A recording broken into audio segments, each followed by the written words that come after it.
Radio sam 30 godina u MUP Republike Srpske. Bio sam pripadnik prve generacije policije.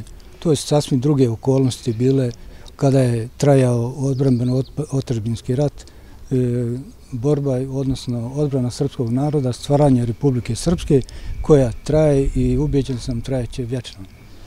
Ja sam imao malo promjene tokom rada policije kao policajac, pa posle radio kao komandir u Kotor Varošu, kasnije uprava kriminalističke policije, a zatim 10 godina sam bio pripadnik specijalnog tužilaštva, da bi se nakon 2016. ponovo vratio u MUP, upravu kriminalističke policije, gdje sam i penzionisan.